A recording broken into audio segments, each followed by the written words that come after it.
Good evening, good afternoon, good morning, wherever this video may find you. I hope you're doing well.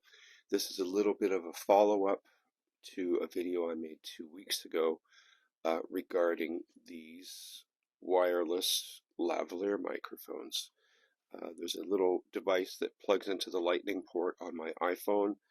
I literally plugged it in, I charged it, plugged it in, charged the microphones, turned it on, and it was ready to go. No fuss, no muss, no sync, no nothing. It was just ready to go.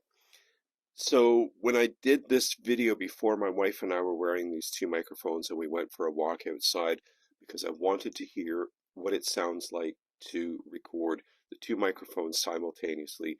Sort of my plan is in an interview context. So I'm not looking for premium audio straight off the mic because I know you hardly ever get that from any microphone. But what I wanted to do is get completely raw audio to let you know what it's like, what the noise cancellation is like. And I think, the video went as well as I would have expected it to. So tonight, what I'm in is my home studio here, which is a very, very controlled environment for sound. These walls are 10 inches thick, filled with rock salt, double drywall on the back, single drywall on the front, very heavy walls. Um, the floor is not as insulated as I wish it was, but that's what happens when you live in a 1904 house. You do what you can. You can see various bits of soundproofing stuff around here.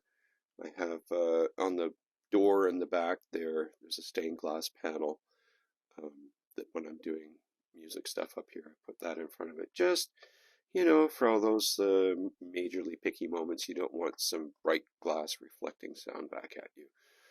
I also have the mixed cloud, as it were, and this panel above my mixing position here, as well as other sound treatments. Now, it's a really awkward room. I'm in the attic, and it's I don't know, whatever you call it, 112 pitch roof or something like that. So every foot it drops a foot, whatever. I don't know. It's steep.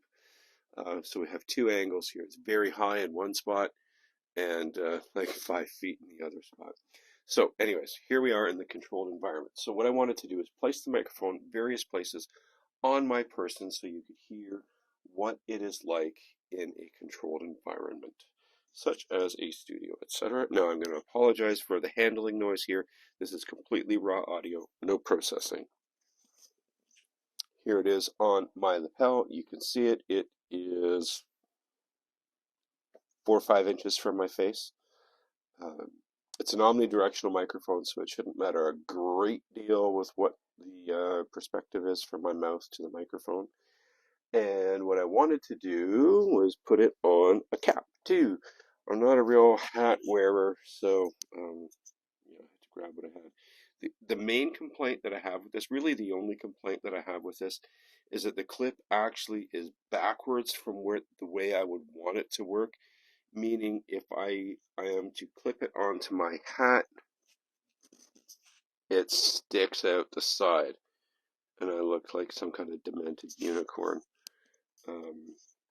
So here's the microphone. Well, you can see where it is, just a little bit past my nose. On there, on the outdoor test, I clipped it onto the side of my toque, right here, and I thought the sound was pretty good. It's far from invisible. If you're looking to do this for video, you might as well put it someplace where you get optimal audio rather than trying to hide it on you. So I tried a little recording of this earlier with my same phone here, with the microphone on a microphone stand clipped to a shock mount that's right here, and just moved it in different places while I was playing my guitar. And playing my guitar with singing was absolutely dreadful as a result. The background noise cancellation is incredible on this. It blocks out almost everything, even the guitar, not my voice. So the voice came through okay. With some processing, I could have brought it back to a usable situation. But the guitar was like the worst Zoom call you've ever been on. It was really dreadful. So another thing I'm going to do here is to try and conceal the microphone. We're going to go inside my collar here.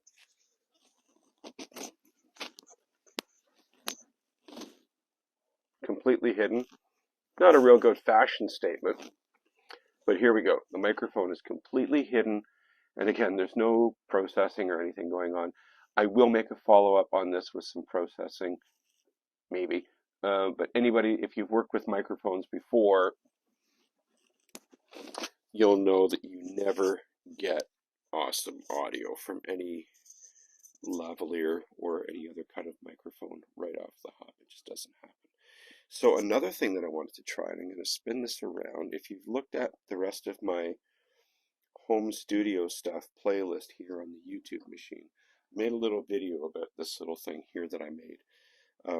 I was looking at those little microphone isolation things that you can use in a home studio to make it like a home vocal booth, and they're a lot of money. And I still don't have a lot of money. So I'm a DIY kind of guy. So I made this.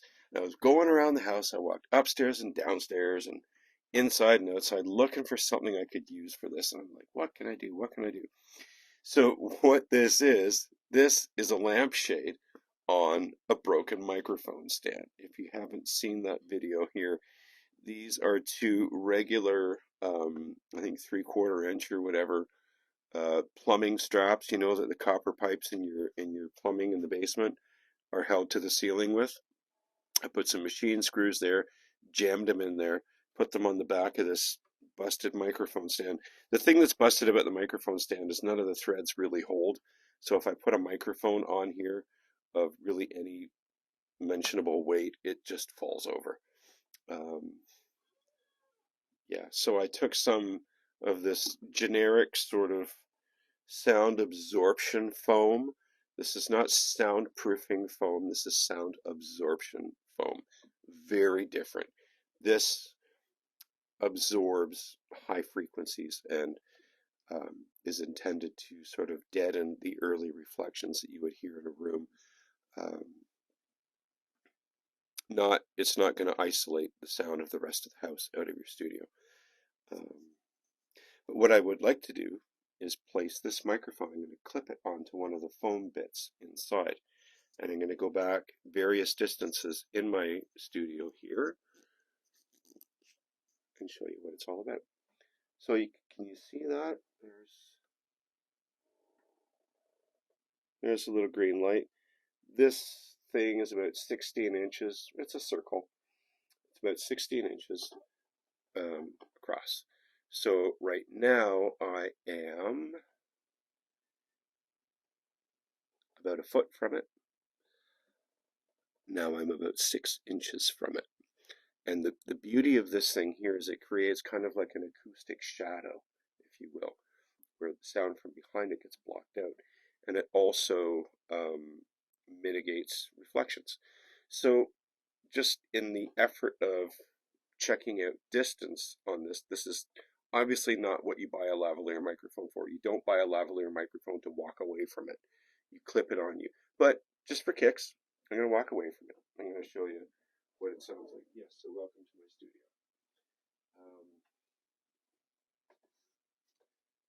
Here, there's the little black thing there. I'm 10 feet from the microphone.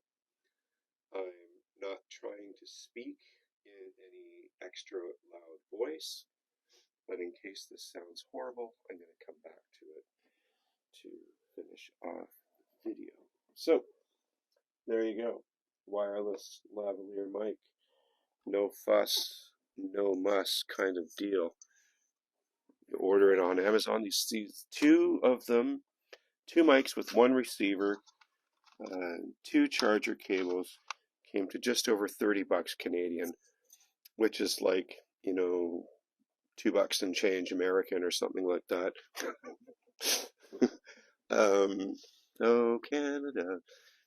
But yeah, so you can get the idea of what they sound like in a controlled environment. If you're going to do like in studio interviews or something like that, they're not really vocal quality microphones. Some of the wired lavalier microphones are incredible.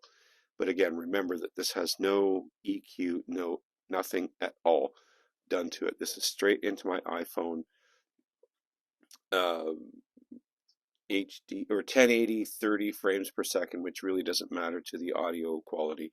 But just so you know, I'm recording it like middle of the road. There's no enhancements made to anything here. So thank you for watching. If you have found this interesting, let me know. If you want any other tests done with it before you buy your own, uh, let me know. I'll put it through the test and you can hear what it sounds like before you spend your hard-earned money. Thanks, folks.